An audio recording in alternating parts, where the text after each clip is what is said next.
नमस्कार, मनातल्या कथा चॅनलवर आपले स्वागत आहे. चॅनलला सबस्क्राईब करायला विसरू नका.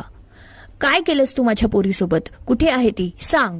मृदुलाचे बाबा मोठ्या आवाजात मनोहरला बोलत होते. त्याचे अगदी शर्ट पकडून त्याला त्याच्या घरातून बाहेर ओढत आणले. हे इतक्या घाईघाईत घडलं की मनोहरला काय होत आहे हेच कळत नव्हते. मनोहर म्हणाला, तुम्ही काय बोलत आहात? मला काहीच कळत नाही. मृदुलाचे बाबा तावातावाने बोलू लागले, किती खोटं बोलणार आहेस? थोडी तरी शरम बाळग. 6 महिने झाले नाही लग्नाला आणि तू पोरीला त्रास द्यायला लागलास. तू आता काही माहीत नसल्याचा बनाव करू नकोस. सांग लवकर, मृदुला कुठे आहे? मनोहर म्हणाला, ती तुमच्या इथेच आली होती. मला म्हणाली आई बाबाची खूप आठवण येते आहे. 4 दिवस माहेरी जाते. काल दुपारी तिने फोन केला, मला पोचली म्हणून सांगितले. मृदुलाचे बाबा, किती खोटं बोलणार आहेस? किती ढोंगी आहेस रे तू? थांब, तुला पोलिसात देतो, मग सगळं आठवेल. शेवटी प्रकरण पोलिसांकडे गेले. पोलीस मनोहरकडे चौकशी करू लागले.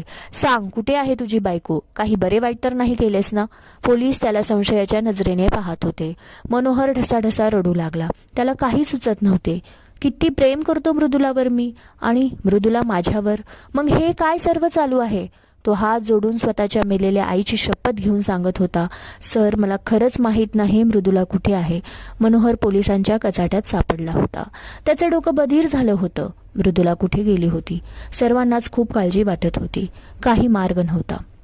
मृदुला बेपत्ता होती. ना तिच्या नवऱ्याला माहीत होतं, ना तिच्या वडिलांना. कोण खरं बोलते काही कळण्यास मार्ग नव्हता. त्याला वाचवणारं, त्याला ऐकून घेणारं कोणीही नव्हतं. जी होती तिला रागाच्या भरात खूप काही बोलला होता. सगळे संबंध तोडले होते. ती म्हणजे स्वरा त्याची मोठी बहीण. खूप काही बोलला होता. कारणही तसेच होते. पण आज कुठेतरी त्याला बहिणीशी संबंध तोडल्याचा पश्चाताप होत होता. रागाच्या भरात किती अपमान केला होता. ज्या ताईने संसाराची घडी बसवली होती त्या ताईलाच दूर लोटले होते. कितीतरी महिने झाले होते ताईशी बोलला नाही आणि भेटण्याचा प्रश्नच नव्हता. किती सहज बोलून गेला होता तो. पुन्हा माझ्या संसारात लुडबुड करू नकोस. मला तुझं तोंड बघायचं नाही. जर का पुन्हा माझ्या घरी आलीस तर याद राख. स्वरा खिन्न मनाने निघून गेली होती. आई बाबानंतर तिला माहेर म्हणजे फक्त भाऊ होता. तिचं माहेर नेहमीसाठी संपलं होतं. ज्या बहिणीने त्याला अंगाखांद्यावर खेळवलं तीच वैरी वाटू लागली. ताईशिवाय त्याचे पान हलत नव्हते. काहीही असेल तर आधी ताईला सांगणारा मनोहर नेहमीसाठी चिडीचूप झाला. रक्षाबंधन, भाऊबीज असले की वेड्यासारखा ताईची वाट पाहत राहायचा.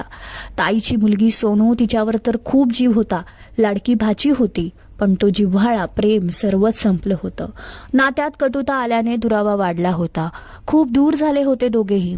तरी ताई त्याला जाता जाता म्हणून गेली होती, मनोहर, तुझे डोळे एक दिवस नक्की उघडतील. तू मला मनापासून आवाज देशील, पण मी तेव्हा तुझ्या सोबत नसेल, लक्षात ठेव. आज तेच झाले होते. आज ताईला तो मनापासून आवाज देत होता, पण ताई नव्हती. मनोहरला डोळा लागला. त्याला स्वराचा आवाज ऐकू आला. त्याने डोळे उघडले. पाहतो तर कोणीही नव्हते. खरंच तो भास होता. एकटक भिंतीला पाहत होता. मृदुला न सांगता कुठे गेली होती? त्याच विचाराच्या तंद्रीत होता. समोरून त्याला कोणीतरी येताना दिसले. त्याची नजर त्या येणाऱ्या व्यक्तीकडे स्थिरावली. डोळ्यातून फक्त घळाघळा पाणी येत होते. ती त्याची ताईच होती. मनोहरने किती दिवसाने ताईला घट्ट मिठी मारली. ताईनेही त्याच्या डोक्यावरून हळुवार हात फिरवला. तसे त्याला अजून गहीवरून आले. ताईसोबत घरी आला. ताईने उंबऱ्यावर पाय ठेवला तसे तिच्याही डोळ्यात पाणी आले. किती दिवसाने आज माहेरची पायरी ओलांडत होती. सासरी सर्व सुख असूनही माहेरच्या मायेसाठी ती तहानली होती. मनोहर तिला बोलू लागला, ताई, मृदुला कुठे आहे? काय झाले कळत नाही. मी काहीच केले नाही ताई. मनोहर, मृदुला फार चतुर मुलगी आहे. मी सुरुवातीलाच ओळखले. माझीच चूक झाली. मनोहर म्हणाला, काय चूक झाली ताई? ताई म्हणाली, मनोहर, मला आधीच तुला सांगायला हवे होते. एक दिवस मी तिला एका मुलासोबत पाहिले.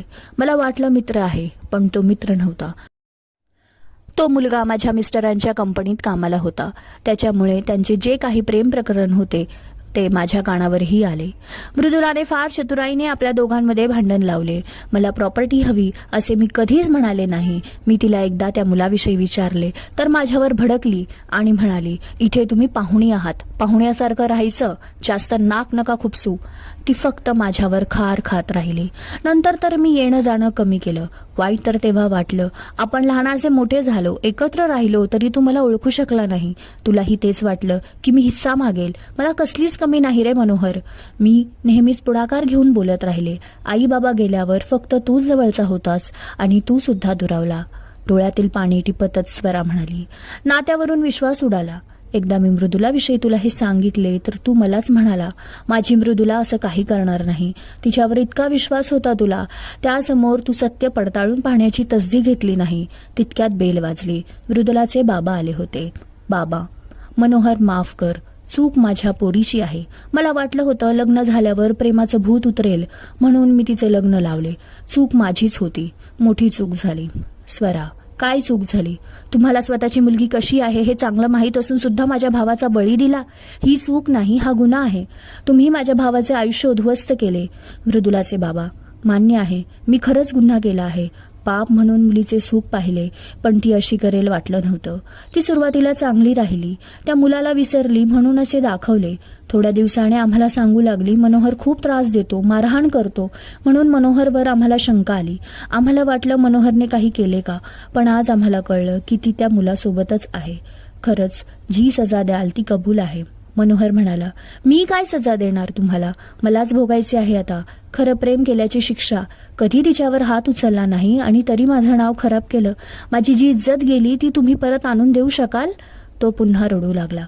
स्वरा म्हणाली, मनोहर, सांभाळ स्वतःला. तुला माहीत आहे ना, तू निर्दोष आहे, तू काही केले नाही, तर तू कशाला मनाला लावून घ्यायचे? मृदुला खूप चुकीचं वागली तुझ्यासोबत. एकदाही तिने विचार करू नये असे वागताना. मला आजही तुझ्यावर विश्वास आहे. तू कधीच चुकीचा नव्हता. तू चांगला नवरा म्हणून संसार करत राहिला. गुन्हा तर तिने केला आहे. तुझ्यावर खोटे आळ घेतले, बहीण भावांमध्ये फूट पाडली, स्वतःचं प्रेम मिळवण्यासाठी चुकीचा मार्ग अवलंबला. पळून जाण्यासाठी तिने जी हिंमत दाखवली, जर तिने तीच हिंमत आधी आई वडिलांना लग्नाला विरोध करण्यासाठी दाखवली असती तर आज ही तुझ्यावर परिस्थिती आली नसती. तिने तुझं आयुष्य दावणीला का लावायचे? देव तिला कधीच माफ करणार नाही बघ, कधीच माफ करणार नाही.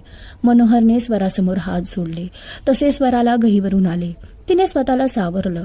थोड्या वेळाने स्वराची मुलगी सोनू आली. तिने मनोहरला घट्ट मिठी मारली आणि म्हणाली, मामा, खूप आठवण येत होती तुझी, खूप मिस केले. आई तुझ्यासाठी रोज रडायची आणि आम्ही आईला पाहून रडायचो. सर्वांच्या अश्रूंनी नात्यातील दुरावा वाहून गेला होता.